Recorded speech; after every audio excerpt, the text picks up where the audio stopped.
Hey, how's it going? Welcome to a weird video. I usually don't do stuff like this. I do it every once in a while for certain games, like kind of like maybe some Elden Ring stuff. I'll do things like this for. This isn't really a gameplay video or anything. Iron Mace, the studio behind Dark and Darker, which is a game that I really am interested in and care about a lot. They had a release, I guess. They released a bunch of just stats and data for the game.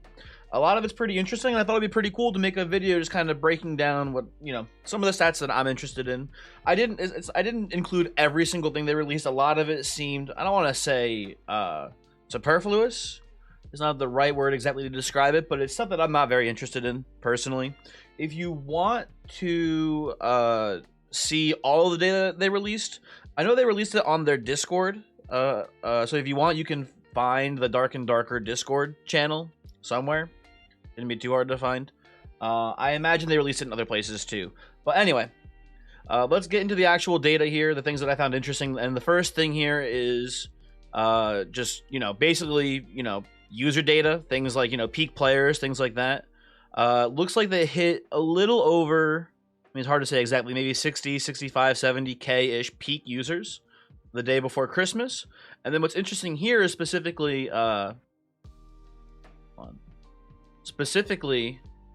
the over a million Steam counts created here. Now, I assume this includes returning players. So if you had played like the previous playtests, I think when you started up the new playtest, it counted you as well. But I'm not 100% certain here. This could just be a million new accounts created in addition to all of the previous accounts for the other playtests, which if that's true, that's crazy. That's so many people playing this game, which is really cool to see.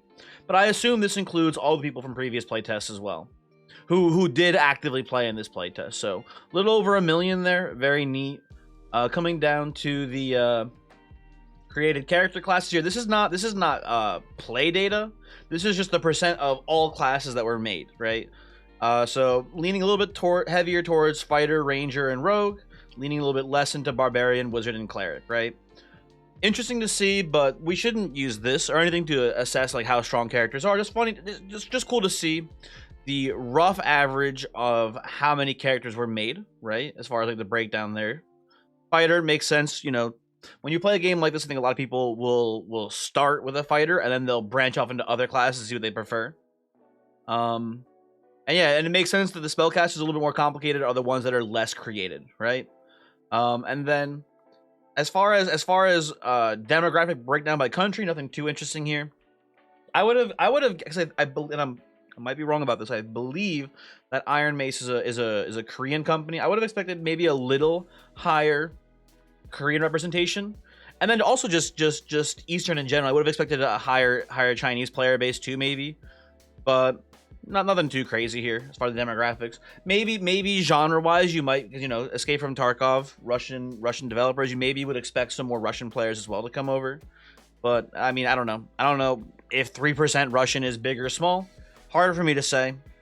Anyway, neat to see though. Let's move on to the next bit here, which is game count. So this is a better representation of percent of games played, right? But important to note again that this doesn't necessarily do a good job of indicating how strong classes are, right? So you'll see that rogues actually have the most games played, followed by fighter, followed by ranger, then cleric, barbarian, and wizard the least played. But these three are all pretty close. And then these three are all pretty close again. So rogue, fighter, and ranger being the most popular to play. And then these other three being less popular to play. Cleric makes a lot of sense to me. Basically, the way you should kind of see this data here is probably a more accurate representation of popularity for solo players, right? Rogue, probably the most popular solo class in the game because of their ability to sneak away from combat, things like that, right? This makes sense to me here. And then fighter, a bit more self-sufficient too, ranger as well. Cleric does feel like more of a supporting class in general. Not saying that they can't scrap, but makes sense. Barbarian, I'm a little surprised to see how low barbarian is here. But not that weird. And then wizard again, spellcaster is pretty tricky. So it makes sense that they're having a lower play count in general, right? What's weird here is this stat underneath it here of class game stats. This I don't understand, just because the wording is a little bit unclear.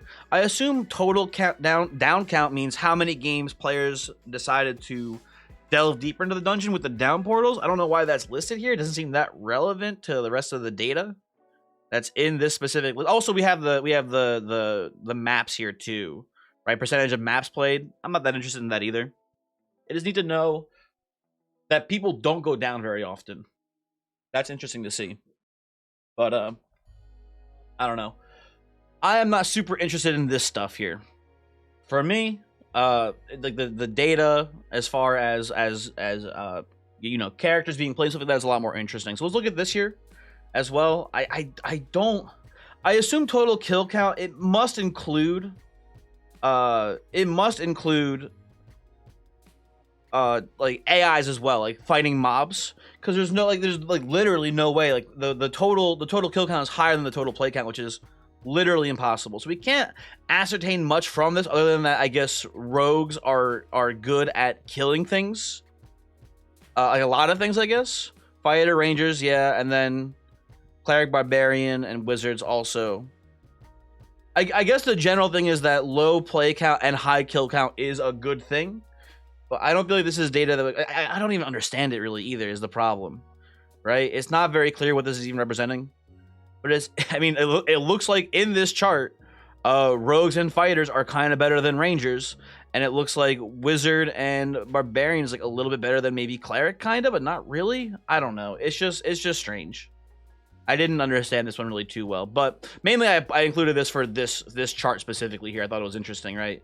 Just the total game count by class, and to see that, you know, rogues are probably more popular as a solo class, and same logic with fighters. Ranger is kind of interesting. I feel like Ranger has a little bit more trouble playing solo than the other classes though.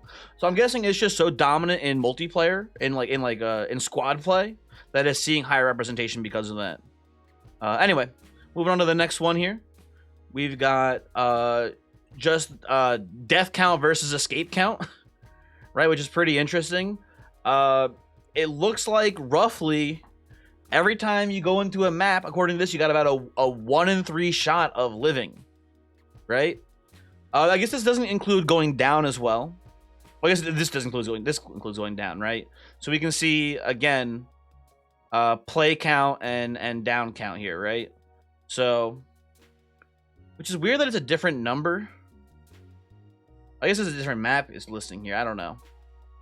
By the way, the point being is that it gives you a good rough estimate of how people go down versus how people escape versus how people just survive in general, right? It looks like 1 in 3-ish people survive a raid. That makes sense. You know, if 16 people go in, 4 people make it out. Or no, 6? Well, 5 and like a quarter. I don't know, whatever the math is, but like a little more than 5 people make it out of a raid alive, basically, which is pretty interesting to see, right?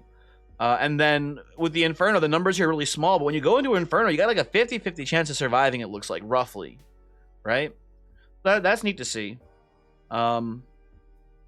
Makes sense. People, you know, the only threat against you when you're in the Inferno is usually just monsters. Whereas in the normal map, the biggest threat against you is other players, right?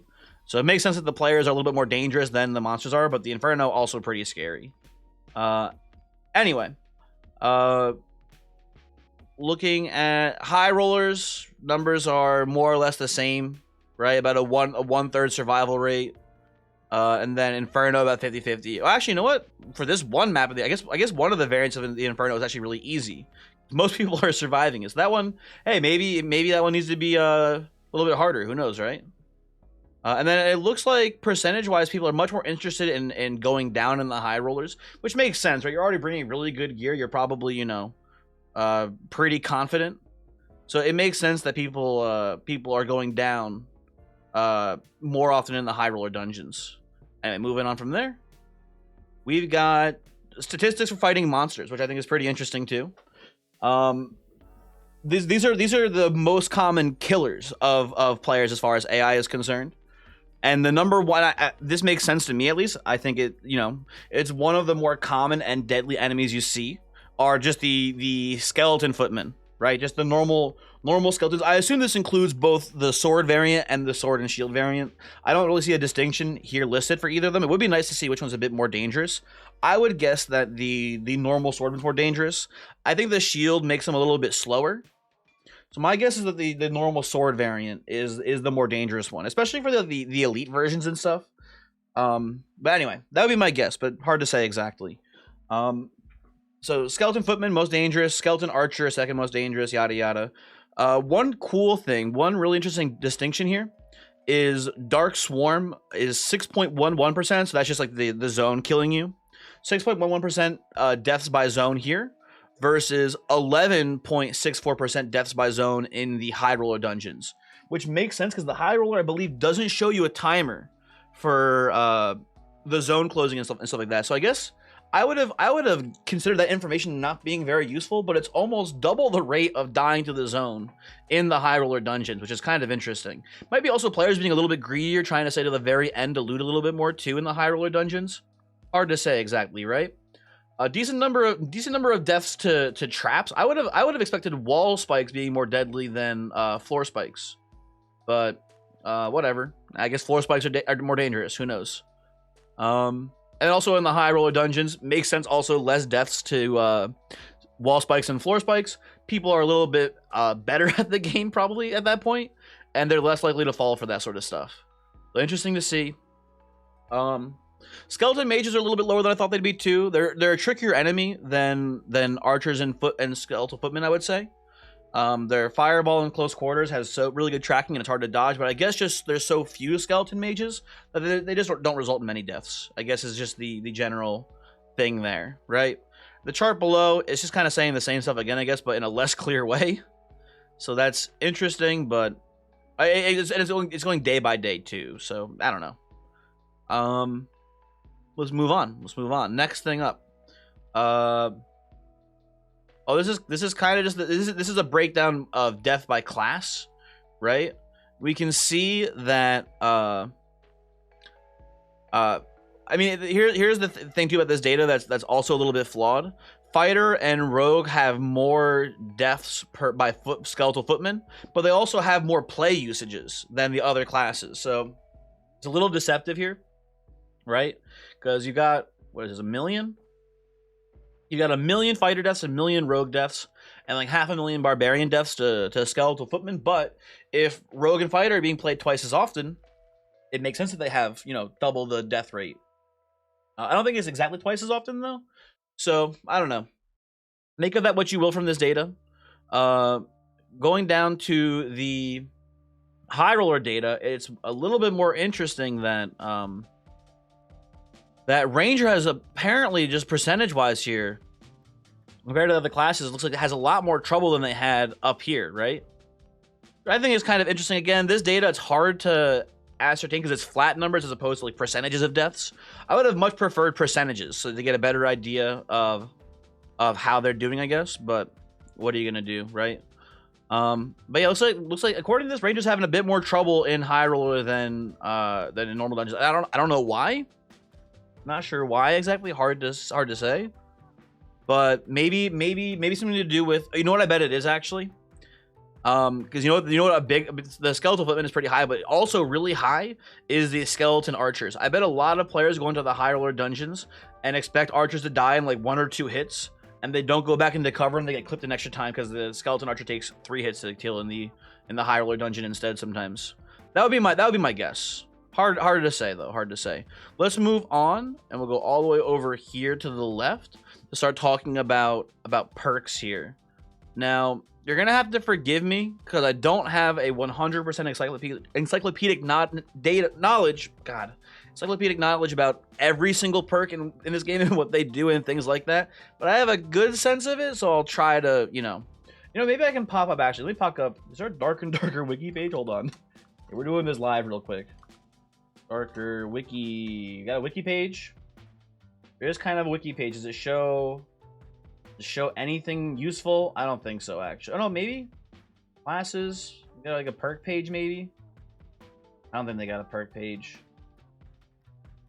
Oh no, they do actually. They have skills and perks. Okay, so, or do they only actually? They might only have, no, they have perks. Okay, good. So I'll do a summary of all of the perks here for each class and then the skills as well. We have there's a separate graph here for perks too that we'll go over in a sec, or for skills here. We'll do perks, and if you don't know, axe specialization, I know that one. That's a flat 10 damage added to all axe attacks. Berserker is the lower your health is, the more damage you do. Yes. Every 10% of your health that you're missing, you get a plus 2% increase to your attack power to a maximum of 18% increase attack. That's Berserk. We've got Carnage, which is you get a strength boost for by plus 10 for 4 seconds after killing a target. Kind of vague as far as what strength actually does for your damage. Basically, you get a damage boost for 4 seconds after you kill something, right? Iron Will, which is increased magic resistance by 100. Reduce the magic damage you take, right? The end. Morale boost, which is recover 10% of HP after killing another player. We've got Savage, which is not wearing any chest armor, gives you a 5% damage boost. You've got Smash, which is where you can destroy doors and containers. You can also break guards better, but guarding is not something that's super relevant if you ask me. So the main appeal of this is actually your ability to destroy doors. Toughness increases your HP by 10%, and then two-handed weapon expert is a 5% increase. Yeah, 5% increase damage when you are holding 2 weapons, right? Now it makes sense that the numbers at the start don't exactly match the numbers at the end of the playtest, because as people level up their characters, they get access to more perks. So they start with only being able to use 2, and by the end they start using more than those 2. It also makes sense that on the first day, a lot of people only have axe specialization and two-handed weapon expert, because I believe those are the 2 perks that you have equipped to you by default at the beginning of the playtest. Or actually, is it only 1 perk? There's 2 skills and 1 perk, actually. Now I'm already making mistakes here, but it makes sense that maybe it is 2 perks and 2. I don't remember anymore. God. But either way, it makes sense that like the ones that you have by default are the ones that are more commonly equipped in the first day, right? But also, I think axe specialization is just also a really strong perk, and you can even see at the start it's not the most popular, but at the end, on the last couple days here, axe specialization is the most popular perk used for barbarian, which makes sense, right? Other than that, though, the other seemingly meta perks are Smash, which I like. In my barbarian video, I didn't even use Smash. I'd used it a little bit more afterwards since then. I do like Smash. I think it's a pretty cool perk. When you're chasing someone down, being able to just kind of break a door that they close behind them to try to slow you down is neat and cool. Also, if you're just trying to like ambush someone, like you know that they are behind a door and they're like in a room either fighting AI or they're just waiting for you, being able to bust down the door just immediately and rush them is not only fun but also pretty strong. So Smash makes sense here. Two-handed weapon expert also makes sense. People are really fond of the felling axe with the barbarian. I like the felling axe a lot too. I also like the dual wield build with axes for the barbarian, but I think felling axe maybe stronger. I don't know. I genuinely don't know about that one. I'm not 100% convinced one way or the other yet. But two-handed weapon expert and axe specialization with the felling axe makes a lot of sense to me. Toughness, I think, is a pretty good perk. That one, seeing it high, makes sense to me. Savage, that is the chest armor one. That makes a lot of sense to me if you're running like a naked, like the default barbarian right out of the box, because the barbarian starts with no shirt. So that one makes sense being pretty high. And then our other, some of these are apparently just garbage. I'm actually surprised how low morale boost is. I thought morale boost would be a little bit higher than it is.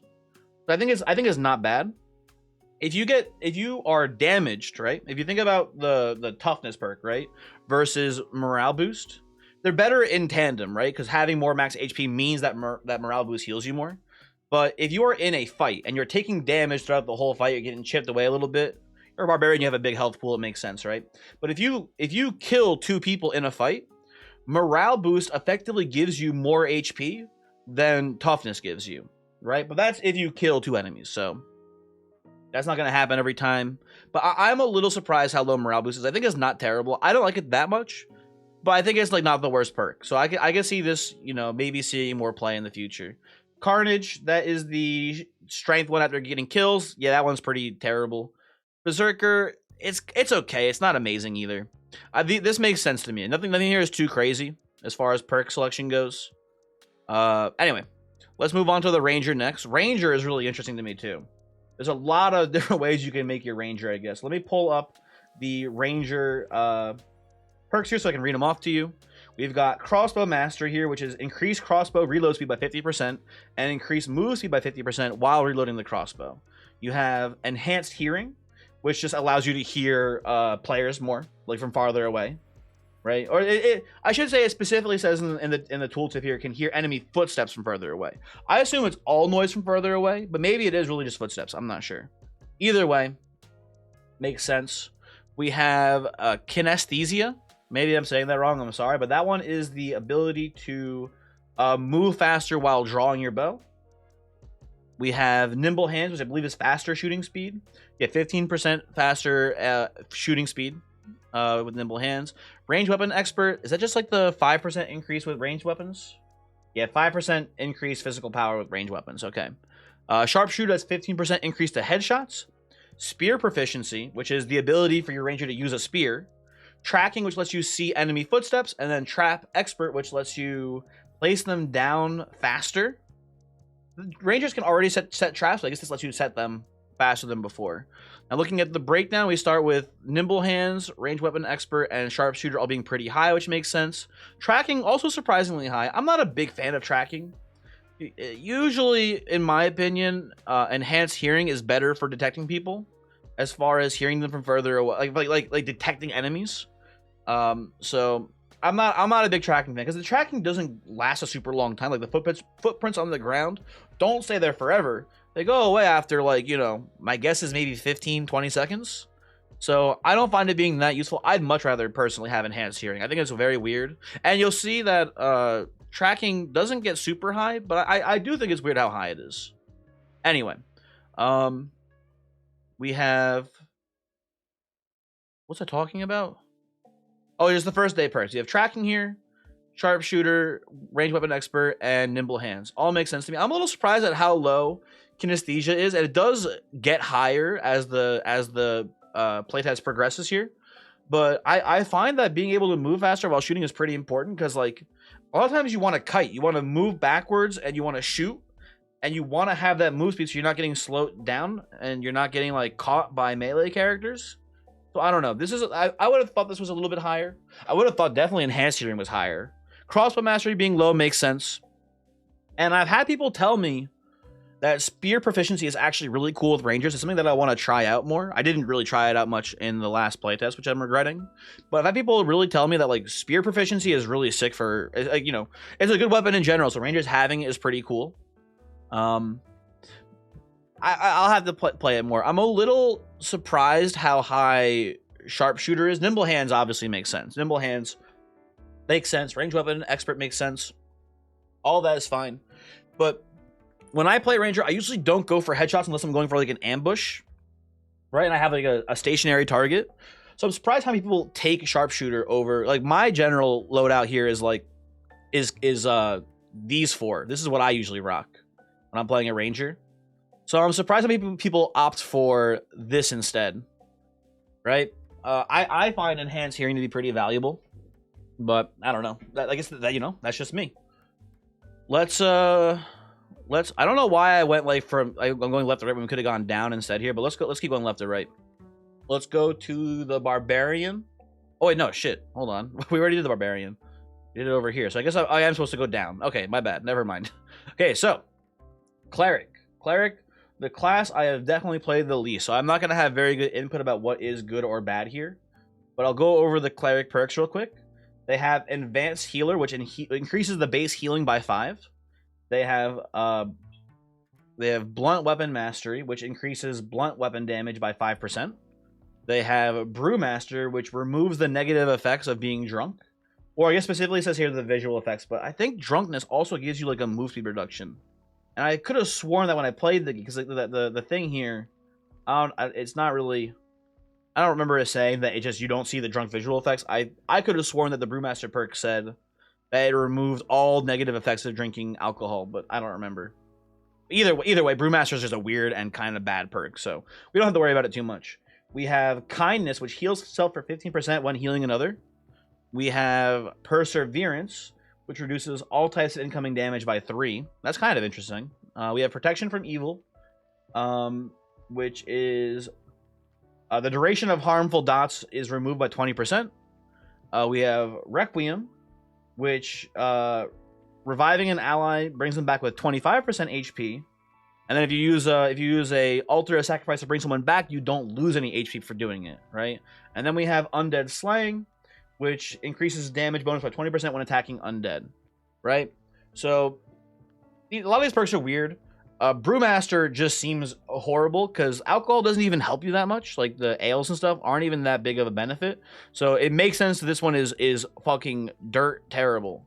And then protection from evil, same thing. There's so few damage over time effects in the game. It's like rogues have some, and that's like kind of it. It makes sense that no one uses this, but I bet protection from evil isn't that terrible. It's just that none of the AI really use these, so I guess that's kind of why. And like none of the other characters have dots either. like you know, rangers don't have poison arrows. Like no one else causes like bleeds or anything, so it makes sense that protection from evil is just pretty bad in the current state of the game. Now, with that in mind, looking at some of the more highly used ones here, undead slaying makes sense, because especially if you're playing solo, because clerics probably have trouble killing the AI, so a 20% increase of damage seems pretty good. We have perseverance, which is the damage reduction one. What's weird about this is that it's hard to evaluate how significant a flat damage reduction of 3 is. I guess it is being pretty good if you're playing like a full armor cleric, right? And you're trying to be like your team's tank, taking the role of kind of like a fighter maybe. But I don't know. That's a weird one. But it is interesting to see how high the usage is for it. We have kindness, which makes sense, right? You can just heal others and then you heal yourself too. I imagine the idea here is that if you're playing solo, you probably go perseverance, and if you're playing with a squad, you go kindness. That makes sense to me at least. And then blunt weapon mastery and advanced healer. Advanced healer makes sense. Blunt weapon mastery, I assume that it's just there's not many good perks for the cleric in general, so it's pretty high up there. And I guess people hate their friends, so they don't take requiem that much. This all makes sense to me so far, as far as the perks go. We go to the rogue entry perks here. Right, we have rogues have a lot of good perks, so this is interesting to me. Just a quick breakdown what all the rogue perks do. We have ambush, which is your first attack within 3 seconds of after de-stealthing deals 50% additional damage.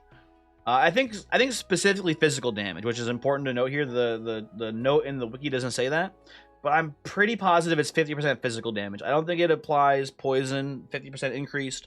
I don't think the rupture gets a damage increase. So I'm not sure. I could be wrong about that. I could definitely be wrong about that. We have backstab, which is a 30% increase of damage when you're attacking from behind. We have creep, which reduces the sound of your footsteps. The thing about creep, though, that I remember hearing was that according to some people, creep was actually bugged and just straight up did not work. So it's this one. I think we should just kind of, if that is true, we should just not even consider this as a perk then. And the people who are using it are doing it mistakenly. I believe I was told that this one was not even functioning in game. We have dagger expert, which increases dagger damage by 5%. We have hidden pockets, which makes it so that enemies can't see potions on your potion belt, right? They visually don't show up. We have the lockpick set, which I think is just what is the name of it? It's not called lockpick set. You know what's weird? On the rogue perks page on the wiki, it doesn't show this perk either. But this is just the perk that lets you use lockpicks for free. Like you don't need a lockpick with you. You have pickpocket, which lets you steal an enemy's item from the dungeon. I have never seen anyone ever use this, and you can see in the results too, no one ever uses this, so we're just going to take this and put this out as well for now. You have poison weapon, which is just a 4 flat magic damage on every attack that's a dot over 4 seconds, and it can stack up to 5 times. You have stealth, which lets you move around a little bit. It says specifically 10 steps while stealthed. And then we have trap detection, which lets you see traps on the ground. Also lets you disarm them. Important to note, lets you disarm traps as well. So with that in mind, looking at the numbers here, I I think Dagger Expert is pretty bad, and I think Ambush is also pretty bad. A lot of rogue perks I don't like because they don't make very much sense, right? Adding percent damage increases to a class that does very low base damage is not that good. You would prefer adding a flat damage buff if possible. If Dagger Expert added 5 damage instead of plus 5%, it would be maybe too strong, right? It would be insanely strong because daggers hit fast and quick, right? And they do low damage per hit. So adding flat damage to them would be much more significant. Like Barbarian gets plus 10 flat damage on axe attacks. Would it be that crazy for Rogue to get plus 5 on dagger hits? Anyway, whatever, right? Looking at those popular perks though here, we have lockpicks, which makes sense because that's like the one utility that rogues have that no one else in the game has, is access to infinite lockpicks. So that makes sense that it has very high usage. We have poison weapon, which is really good. So that makes sense. I like stealth too. Stealth makes sense being so high up. And then we have both backstab and ambush. For me personally, I would go probably backstab over ambush. Getting 1 guaranteed damage increase off of attacking out of stealth versus consistent damage increases if you attack from behind. I would probably go with the backstab personally. And the numbers do show that being a little bit more popular. And then creep is a weird one. Again, it's illegal, doesn't count. No one's using hidden pockets basically, but hidden pockets is kind of cool, right? One of the big things in this game is that potions glow very brightly, and I would say 80% of the time I identify someone in the dungeon that I wouldn't otherwise see, it's because they have like a potion, and I can see that potion hanging from the belt, and I'm like, oh, that's a player. That's not an AI. That's not a skeleton off in the distance. That is 100%. That is a human player. So I'm surprised. I'm not surprised how little hidden pockets are used, but I do say that it maybe could be used a little bit more. Anyway, going to the fighter here. Perk package fighters are interesting. They got I wouldn't say nerfed heavily, but Weapon Master, which was a pretty cool perk, was nerfed pretty heavily in the in this playtest. So it is. I don't know what the stats were like from the last playtest, but I do know that Weapon Mastery, not my guess is not as high as it used to be. As far as percentage used. Anyway, let me open up the fighter perks here. We have Barricade, which is when in a defensive stance, aka when you're blocking. Defense rating bonus increased by 5%. I don't know what that means exactly.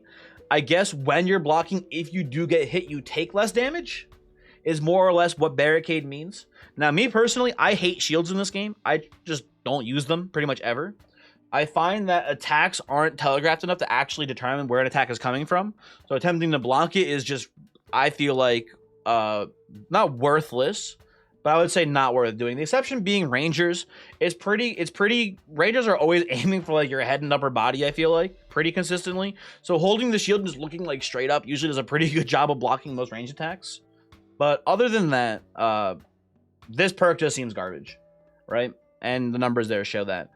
Combo attack, which is every successful attack, gives you a increase the movement speed and attack speed by 10%. I thought this was oh wait, I'm reading the wrong one. I'm reading counter attack. Sorry, combo attack. Yeah, physical power increased by 10% for each successful melee attack within 3 seconds. So if you're just hammering away at someone, you're getting damage boosts for each hit. Seems like a pretty good perk. Makes sense that its usage is pretty high. We have counter attack, which is whenever you block an attack successfully, you get a 10% increase in move speed and attack speed for 3 seconds. Again, I hate blocking. Apparently people seem to like this one more than Barricade, but I hate blocking, so I never use this perk. But whatever, you know. We have Defense Expert, which I think is just like an increase to your armor rating overall. Yeah, 10% increase to armor rating.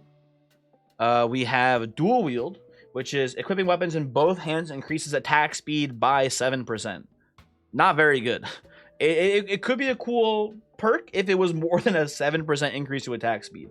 That's pretty low, if you ask me. But anyway, projectile resistance, reduce projectile damage by 10%. Not terrible. Shield Expert, increase movement by 5% when in a defensive stance. So just blocking and moving, you move a little bit faster. I don't think that one's that bad, but apparently people don't like it. Again, I don't like shields to begin with. So, but the one thing I like shields for is approaching a ranger. So the one thing that I think shields are good for, apparently everyone else thinks they're bad for. So I don't know. What are you gonna do? You have Swift, which reduces the movement speed penalty from armor by 10%.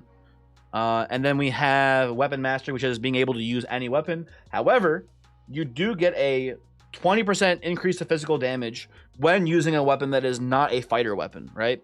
So looking at the results here, we do have quite a good mix here, right? Just the bad perks right off the bat here. We got Barricade being stinky. We've got Dual Wield being stinky. A good idea for a perk if you ask me, but just not enough benefit for the cost of having to dual wield here, right? We get Shield Expert, which is apparently stinky, which is my favorite shield perk, but whatever.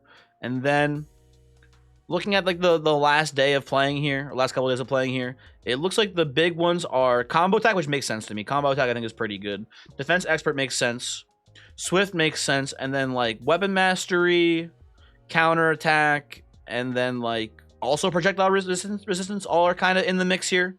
That seems right to me. That makes sense. That's how I would roughly evaluate it. I like Swift a little bit more, I think, and Weapon Mastery, but Projectile Resistance is also pretty good. A lot of these probably come down to party comp too. Like if I didn't have a Ranger in my team, I would probably want Projectile Resistance. If I do have a Ranger, I would trust my Ranger to take out the enemy Ranger, so that way I don't have to worry about projectiles as much, right? But it all comes down to your team there, I guess, right? And then we have the Wizard. The Wizard here, right?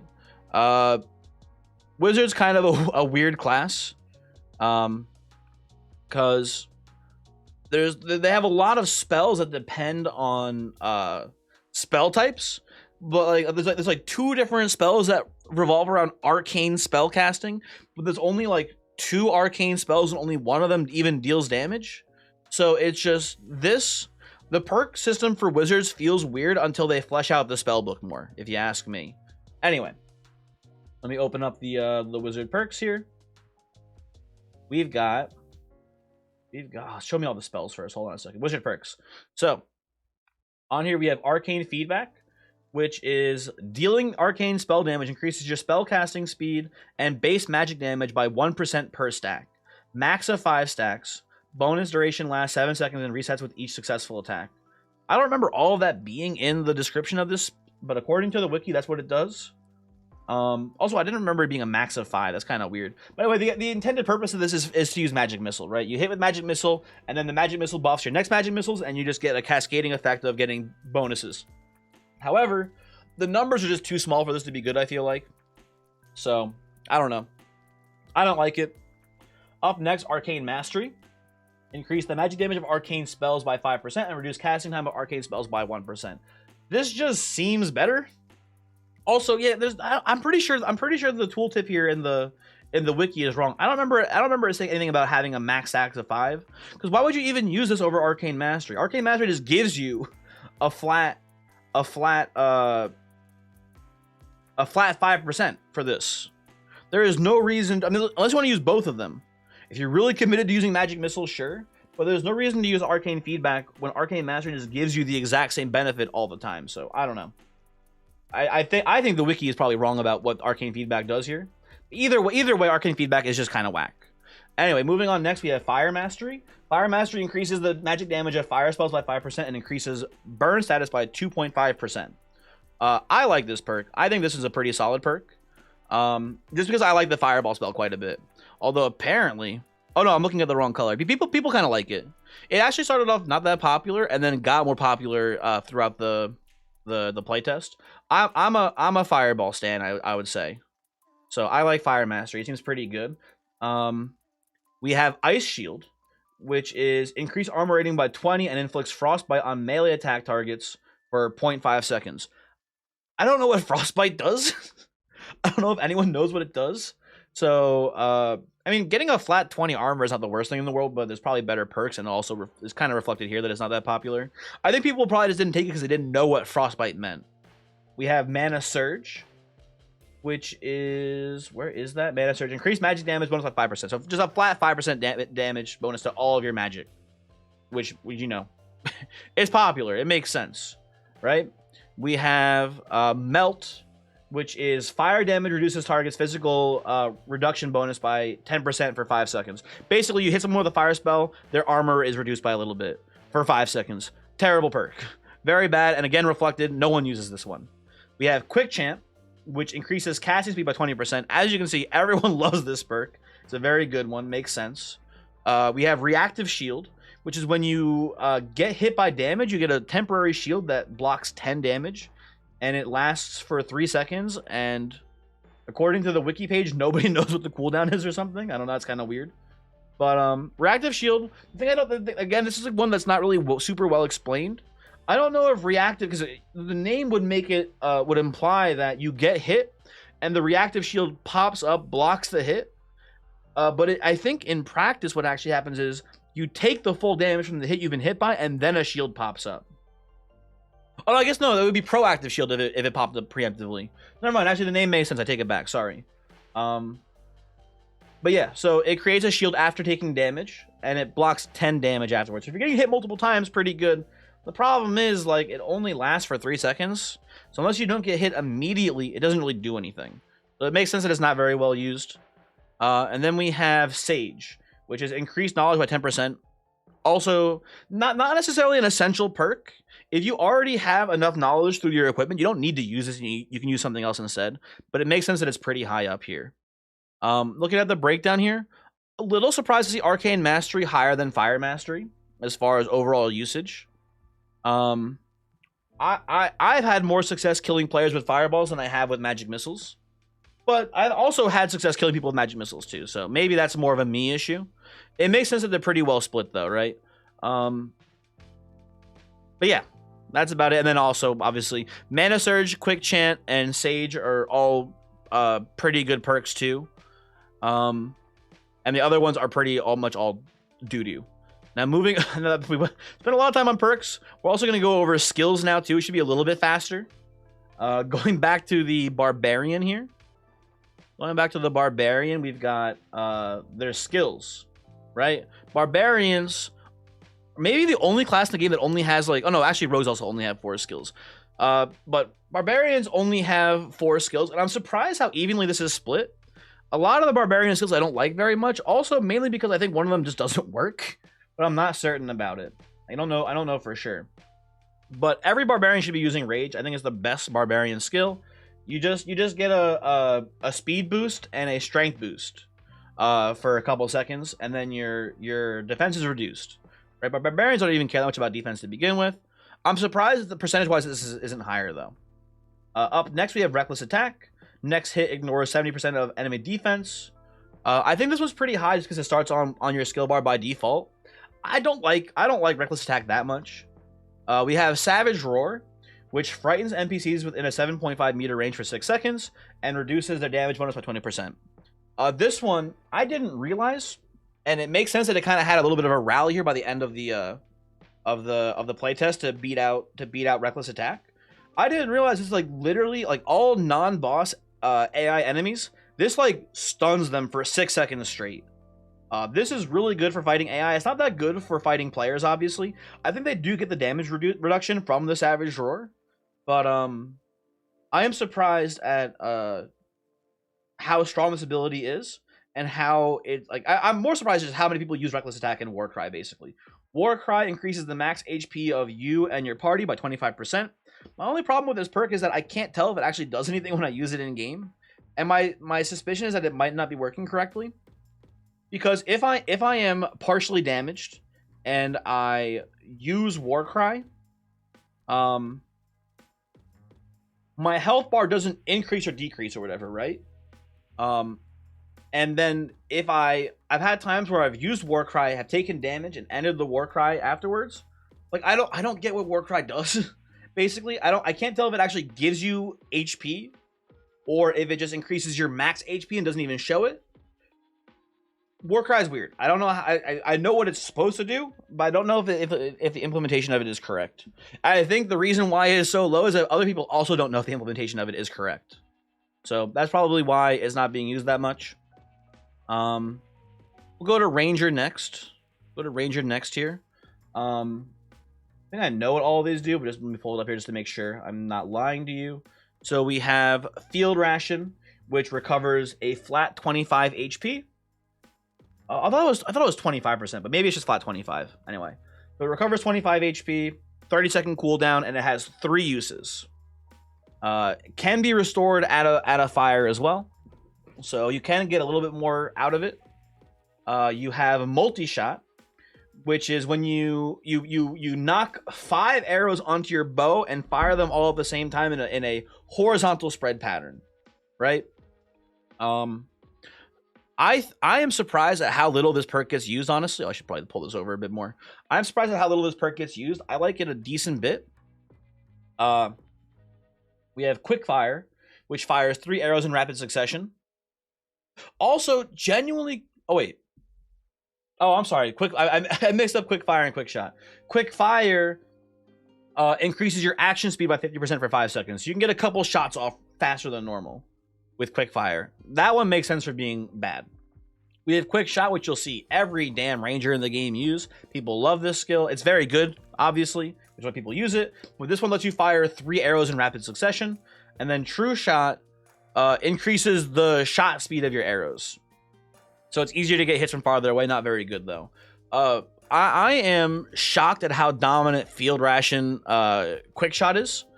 I'm surprised Multi-Shot doesn't get a little bit more of the field here. I like it. It's pretty much a shotgun. When you fire, it's pretty much a shotgun effect. So if someone gets point blank with you and you multi-shot them, you can kill them. I think that my prediction is that once people realize that you can just, buy medical supplies and you don't really need field rations, people will probably be playing multi-shot, quick shot more often. But this is interesting to see. I'm surprised how low multi-shot usage is. Anyway, moving on to the clerics here. Let me just pull them up real quick. We have Holy Purification, which inflicts 100 base damage to all undead within 7.5 meters. We have Judgment, which after focusing for 0.5 seconds deals 30 damage to a target and reduces their move speed by 20%. Can only be cast on a target within 4.5 meters. So close quarters for Judgment there. We have Smite, which for 7 seconds deals additional plus 10 damage to all enemies you hit. And then we have your spell memory slot. So if you can, have 1 or 2 of your skills be spell memory spell slots, right? Makes sense that spell memory is the highest used one. And again, Holy Purification, it's fine, especially if you're a solo player, for killing AIs. I'm surprised that Smite or Judgment isn't a little bit higher here though. I'm surprised that spell memory 2 has much usage either. How many spells do you need with the cleric? It's kind of wild. But anyway, interesting stuff there. Yeah, I don't know. I mean, it makes sense that spell memory is the highest. It makes sense that Holy Purification is also pretty high up there. But it's a little surprising how low Judgment and Smite are. Anyway, moving on. We're gonna do the Rogue here next with their skills. I imagine for Rogue, my guess would be Rogue uses probably Stealth and Rupture the most. I would hope. Probably. We'll see what the breakdown here is. Just a refresher here. We have Hide, which is the invisibility ability that rogues have. Normally, the way they work is that they are invisible, but if they move, they reveal themselves or attack you and stuff like that. There is, we talked about it before, but there is a perk that enhances the Hide ability, so they need to be used in tandem, right? We have Rupture, which is a flat 20 damage bleed effect over 5 seconds. It is a physical damage dot though, so I don't know, and no one's ever been able to confirm it with me 100%, but I believe it might be affected by Rogue's physical power stat, which is pretty low. Rogues have a low physical power, so I think it might not be realistically 20 damage. It might be a little bit less. Not certain, but anyways, it's a 20 flat damage number that happens over 5 seconds with a not incredibly long. It's an 18-second cooldown according to the wiki. I feel like it might be lower though, but I don't know. But Rupture, we have Weak Point Attack, which is the next attack deals 50% additional weapon damage, and then it also reduces the target's defense by 50% for 5 seconds. Weak Point Attack, I've had people tell me that Weak Point Attack is much better than Rupture. I'm not 100% convinced. Weak Point Attack, 5 seconds is not a long time. You can maybe get 2 or 3 attacks in with them having reduced armor. And 50% additional weapon damage, right? If you're a rogue, you're probably using a dagger or a rapier, right? like the most they'll do is like 25 damage usually. Unless you have like a really good one. Unless you have a really good dagger, right? But even with like a 25 damage dagger, that's only a 12% increase of damage, right? And then if you can guarantee getting more attacks in afterwards, you might do more damage than Rupture does. As far as like, you know, whatever. But I like the consistency of Rupture more personally. But there's pros and cons to both. And especially if you're playing solo, Rupture is probably better if you're playing with other team members, so you can like weak point attack someone and then the ranger can shoot them with like arrows with their reduced defense. That does make sense, right? I can see both being good, and the numbers do play out that way where everyone's using hide, but there's a pretty decent split between and there's probably some people who are just using Rupture and weak point attack too and not using hide. The only bad skill here is Smoke Bomb, which drops a smoke grenade at your feet that lasts 20 seconds and covers an area of 7.5 meters. And enemies have reduced movement speed while in the Smoke Bomb. It's bad. I have a friend who's used Smoke Bomb before with us when he's playing Rogue. And it's just, not to be rude, it's just annoying. You're in a team fight, he pops the Smoke Bomb down, your Ranger can't see enemies anymore. Like, it just fucks everything up. Like, you don't have to do that. You don't have to be the Smoke Bomb Rogue. And if you're trying to escape fights, just use stealth and use the perk that lets you, or I guess use hide and use the stealth perk so you can walk away afterwards a bit. There's better ways to disengage basically. And also, you're a rogue. You have like the highest move speed in the game. You don't need to worry about the Smoke Bomb. It's not gonna help that much. Up next, we have fighters with their skill selection. We have Adrenaline Rush, which gives you an increase in attack speed by 25% for 6 seconds. But after that 6 seconds, you get a attack and movement speed reduction. We have Breakthrough, which removes debuffs that slow all movement speed. We have Second Wind, which gives you 50% of your HP recovered over 12 seconds. As a side note, it does eliminate the side effects or the downside of Adrenaline Rush. But that's not that relevant because you'll see that not many people... Actually, more people use it than I thought they would. But not many people use Adrenaline Rush. Up next, we have Sprint, which gives you a move speed increase. According to the wiki page, it's a flat 50. Not a 50% increase, but I think it increases your move speed stat. So like if your armor's giving you a big negative, it kind of brings you back up to like a normal move speed basically. It's kind of what it seems like. We have Taunt, which increases aggro value to all monsters within a 7.5 meter range. And increases your defense bonus by 10%. Not very useful. Also, as you can see, very low usage here. And then we have Victory Strike. The next attack deals an additional 20% weapon damage. And if you kill someone with the attack, you recover 5% of your max HP. I'm surprised at how much Victory Strike is used. I don't like it that much. It makes sense to me that Second Wind and Sprint are the most commonly used ones, though. Those are pretty handily, in my opinion, the two best skills. Victory Strike is not bad, though. And like what you can do is if you're really good at knowing like the damage values of your weapon and the HP that AI have, you can just farm back HP with Victory Strike. It's not a killing blow on a player, it's a killing blow. So if you kill any AI with a Victory Strike hit, you just get your HP back, which is pretty cool. But it's a little too big brain for me. I'd rather just use the guaranteed Second Wind Sprint, personally. And then lastly, we have the Wizard, which the Wizard I imagine maybe the least diversity in skills out of the entire game, because they really only have 3 skills. They have there's 2 spell memory skills, right, which are basically just 1 skill, and they have Meditation and Intense Focus. Intense Focus, I believe, is the one that lets you kind of quick cast a spell. Let me look it up, make sure.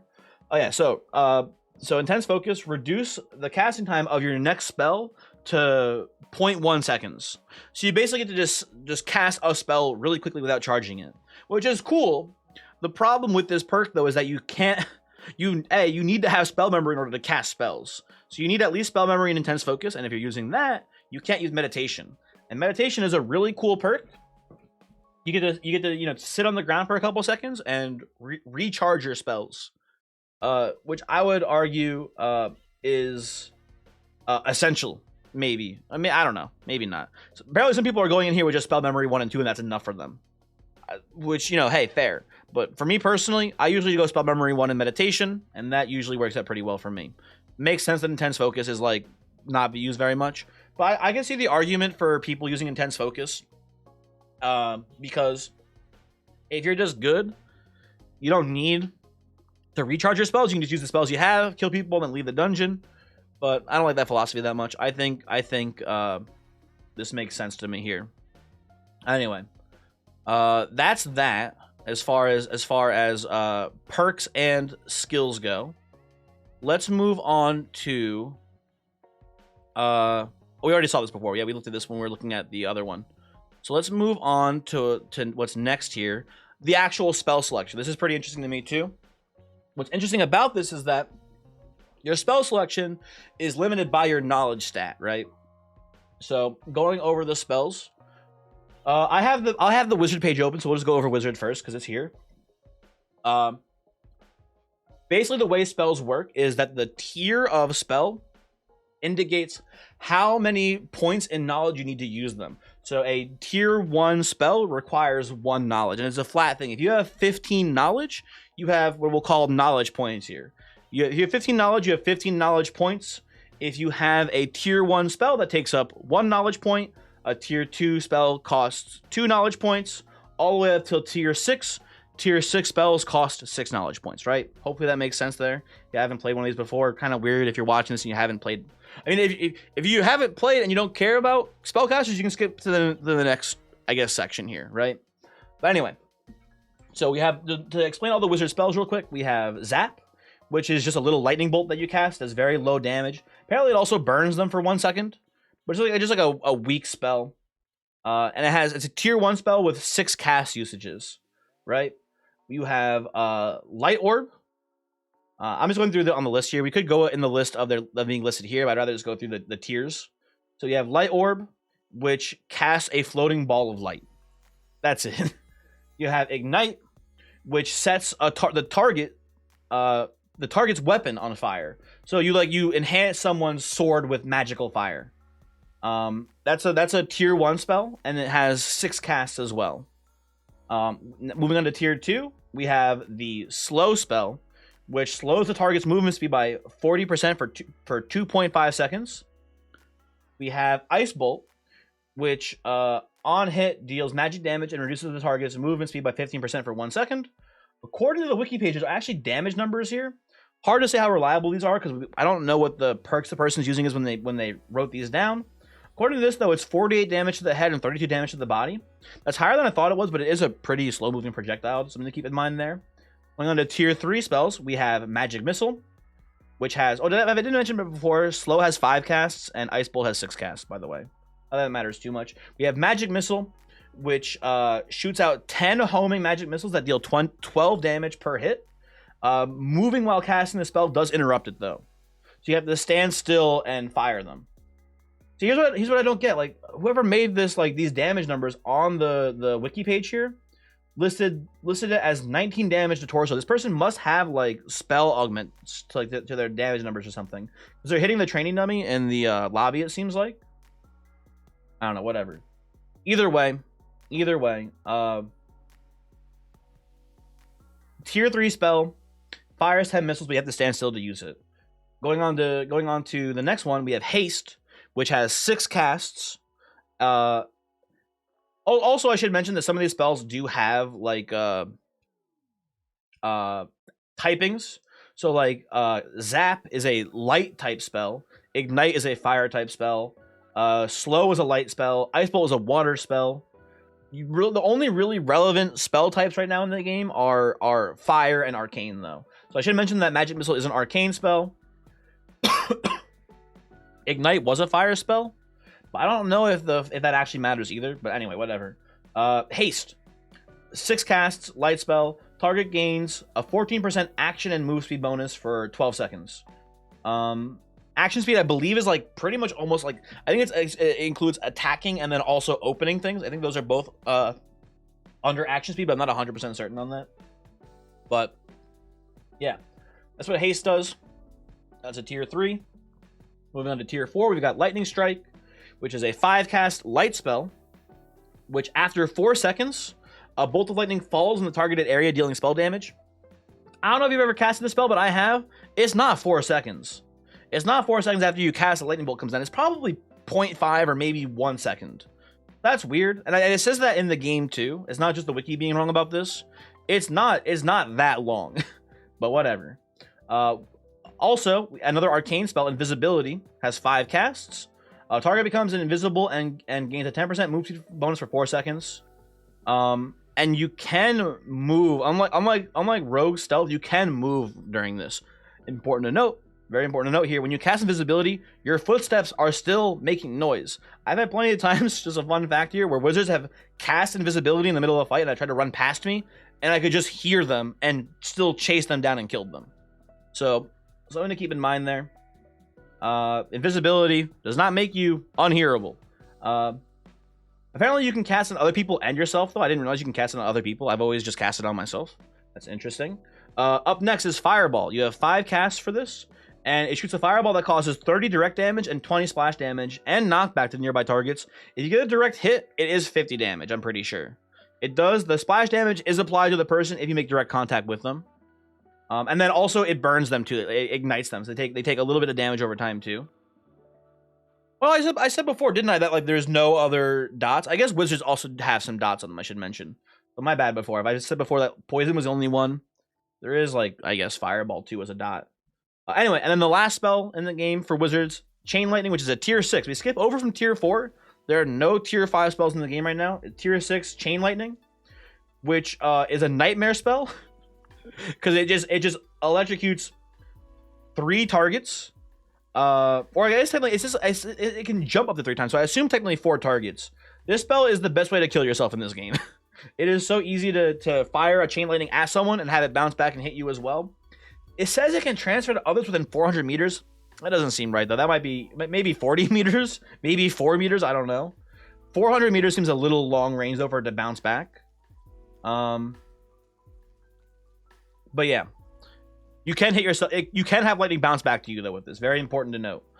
So, with all those spells explained out of the way, the breakdown here, it looks like the most popular spells are Fireball, Haste, Invisibility, and Magic Missile, which makes a lot of sense to me. I've tried using Chain Lightning. It is a nightmare. It's funny, but it does end up usually just killing you. So it makes sense why that's not used very often. Fireball, I think is the best spell in the game as far as damage is concerned. Magic Missile has some pretty high uses though too, which makes sense. Haste being pretty high up there. I think Ice Bolt could get some more. Actually, no, it's pretty low. I think Ice Bolt could get some more uses there. As a tier 2 spell, it seems pretty decent. But it just moves so slow. It's very easy to dodge. So, I don't know. Ignite, a little bit higher than I thought, too. It's a good spell for multiplayer. It makes sense. It's only a tier 1 as well. So, if you can just squeeze it in, like, why not? Invisibility is good. Makes sense. What is Lazy? Is that slow? Is that the slow spell? Maybe the slow spell is called Lazy? I don't know. It's not. It's used a decent amount, actually, but not used that much. Light, kind of garbage, makes sense. Lightning Strike, I think, is better than people give it credit for here, because again, it's not 4 seconds, man. It doesn't take 4 seconds for the lightning to strike, but whatever. Lightning Strike's pretty low. Zap, higher. It's a tier 1, so it makes sense people kind of just sneak it in at the end if they have extra knowledge points. I'm surprised at how high Zap is. I'm surprised at how low Lightning Strike is, but other than that, this makes sense to me more or less. And then Cleric spells. Clerics luckily have less spells, so we won't have to spend 18 hours talking about them. For the Cleric spells, we have... Where are they? So, Cleric, same system with the tiers. We have a tier 1 spell called Protection and a tier 1 spell called Bless. They both have 5 casts. Also, all the Cleric spells are in the Divine category, so I don't think that matters that much. Maybe in the future there'll be other Cleric spell classes, like other spell types. But for now, the Clerics only have Divine spells. Protection creates a shield that blocks 20 physical damage for 20 seconds. Very good spell. It's the most commonly used spell here, basically, it looks like. Or it's pretty... There's 4 spells that are all constantly used, I guess. But it makes sense that Bless is up there. Or, I mean, Protection is up there, sorry. I actually mixed up the thing here. Protection is the yellow. And when I was looking at it, I thought that blue was Protection. But yeah, they're both very highly used. So Protection, 20 physical damage block for 20 seconds. Very good spell. And then Bless, target gains +3 strength, agility, and will for 30 seconds. Just a pretty easy and quick spell to cast as well. +3 agility does give move speed and attack speed. +3 strength gives increased damage. And I think will reduces or increases magic resistance. So whatever. The main thing though is the strength and agility on this, obviously. Oh, you know what? Will also increases spell damage. So I guess there's that as well. But Bless and Protection being only tier 1 spells, it makes sense why they're so high on this list. It's very easy to include them, and they're also pretty potent effects for how little investment you put in them. Beyond that, we have the tier 2 spells of Divine Strike and Cleanse. Divine Strike, and they both have 5 casts. Divine Strike increases weapon damage by 20 for 10 seconds. Seems pretty good. Not as high as some of the other spells, but pretty high up there. And then we have Cleanse, remove all harmful magical effects from target. I imagine this, as you can see here, sees absolutely no usage. Moving on to tier 3, we have Bind, which bind/roots the target for 0.75 seconds. I'm surprised it doesn't see that much play. That's a pretty low time to bind someone, but making someone not be able to move for, I guess, almost a full second is pretty important, right? Especially if they're like a ranged unit. Hitting them with a bind is pretty good. And this is a range spell. I don't know the exact range on it, but you can hit someone from pretty far away with this in theory. I think maybe. I don't know. But I don't play clerics very much. I think it was my least played class in the playtest by like a large margin. So sorry about that. Tier 4, we have Lesser Heal. Heals the target for 15 HP, cast a self if no valid target. This one makes sense to being pretty high. Same thing with with Holy Light. Also should be pretty high up here. Heals it's a tier 5 spell. Has forecasts. If I didn't say it before, Lesser Heal also only has forecasts. So Holy Light heals 30 damage to an ally, or 100 base magic damage to an undead. So you can use this to deal damage, or you can use this to heal an ally. Keep in mind you have like all those cleric perks before where they like add +5 flat heal to all healing. You also have the perk where whenever you heal an ally, you also heal yourself a little bit of the healing. So yeah, it makes sense that this is also a very high usage. And then we have the last cleric spell here, Resurrection, which I'm surprised at how much usage this sees. I would have expected it to be pretty low because Resurrection is a tier 9 spell. But you target an ally to resurrect them from the dead, the corpse must have a soul heart. I think it also has a pretty long casting time, if I remember correctly. But yeah, I'm surprised to see how high the usage is on Resurrection. I feel like I don't see people get resurrected because I usually kill them or die to them, right? So and then leave the game. So I don't stick around and watch them res people too often. But this makes sense to me. The bad spells are not being used and the good spells are being used. Makes sense, more or less. Okay. There's not much left of this video. We're almost done here. Couple other fun things to talk about before we wrap up here. Now, there's a lot of data about what items were being bought, what items were being used, etc., etc. And I felt like most of it wasn't too useful. Like longbow had a pretty high amount of being bought. Felling axe had a pretty high amount of being bought. So there were some things to ascertain there on like weapon power. But the numbers were all really small. Like, it was like, 2% of all items bought were longbows, and 1.8% of all weapons bought were felling axes, and then, like, everything else was, like, 1.3, and it's just, like, it's hard to tell based on the numbers being so small there. And I'm not a statistician, so I didn't want to dive into that too much. But one thing I thought was pretty interesting was, and one, I think, arguably, and it's still a flawed way to do this, but one of the best way to assess which classes are doing better or worse was the cell count. This was the flat number of items bought, sold, and then I guess crafted too by characters, right? And you'll see here that the class that sold the most items in this playtest was actually the Ranger, right? Some people would have probably guessed that Rogue because you can play solo, you can sneak around, you can get a bunch of items, you can escape.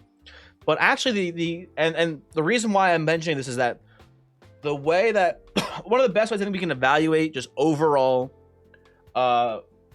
doing well in the game is how many items you sell. Because if you extract with more items, you get to sell more items as well, right? And again, we talked about it before. We talked about how these 3 classes had generally just more playtime than these 3. So when we compare this, it's really only fair, I would say, to compare these three to each other and these three to each other as far as the numbers, right? It's hard to say, the barbarians are played less. They should extract less loot. That only makes sense, right? That's only fair. Also, weird that the barbarian here gets like kind of cut off. I would assume this is like 161,000, right? Or I guess million or whatever the other numbers are, right? It's weird that these numbers got cut off here, but it's a rough estimate of the same digits as these, I assume, right? So yeah, anyway, you get what I'm saying there. Weird that they got cut off, but you can probably roughly guess what they were saying here by this, right? Anyway, so evaluating these just based on these three and these three, right? This is how we should kind of compare them here, because I'm not going to repeat myself. But Rangers seemingly do the best at escaping with loot, right? And followed by Fighter, followed by Rogan last here. And it makes sense to me. I don't know about you, but I've played this comp here is the one I've played the most. Oh, actually, I've played usually Barbarian in here. Usually, me and my friends, when we play, we have a Ranger. I'm either Barbarian or Fighter, and then I have a friend playing Rogue, right? And what generally happens is that we get into a 3v3 fight, and the Ranger is the most likely to survive, followed by the Barbarian, followed by the Rogue. Rogue dies the most often in team fights, in my opinion, or in my experience at least here. So it makes sense that Rogues don't survive as often here, and they don't make it out with loot as often as the Ranger and the Fighter do, right? That was something interesting I just wanted to point out. It seems like being the guy at the end of the party shooting arrows makes you the most likely to survive team fights. Crazy, right? Just something I wanted to point out, though. I thought that was pretty interesting. Also, something that's interesting to talk about here is bans. Now, I'm not trying to throw too much shade here at other extraction shooters here, but I do appreciate Iron Mace here being transparent with data about hackers and bans and things like that, right? I think that's pretty nice of them to do. I maybe listen, I'm not trying to I'll stop being vague about it. Escape from Tarkov is really annoying with their cheaters in regards to how the company handles it, how Battlestate Games handles it. So I appreciate Iron Mace here just literally just giving us the numbers. Now you could say that, hey, maybe they're lying about the numbers, but like, why would they even release it then? I don't know. I think this is probably accurate, and it's also cool to see just how few people are hacking, right? We saw that there were 1 million accounts made for the game, right? And obviously you could also say like maybe they're just not detecting the hacks, right? That's also possibly true. I can see that maybe being a thing, but I hard to say, I guess, as well, because there's no kill cams and stuff. I didn't feel like there were many cheaters in the game. It seems that there's not many cheaters, and it's cool to see how many of them got caught, how many of them were detected and whatever, and how many got banned. It's nice to see, people being more transparent about stuff like that, rather than just saying, hey, there's no cheater problem in this game, and there in fact being a cheater problem in the game. That's just cool to see. Like what's the numbers here roughly? Like 30, like 150 here, and then we had like one big spike of about 1,000, and then they lowered a bit, so like, I don't know, 1,500, 2,000 cheaters total out of the 1 million people that played in the playtest. That's pretty cool. That's a pretty low number of cheaters. Again, there obviously could be more. They could be not detecting them, right? To be fair, but that was just interesting that they included that data in the data dump. And that's it. That's all the data we looked at here. Hopefully you enjoyed this video. It was longer than I thought it was going to be, but it was just fun to talk about. And I'm just so excited for the next playtest. I hope you are too, and I hope you have a good day. Goodbye.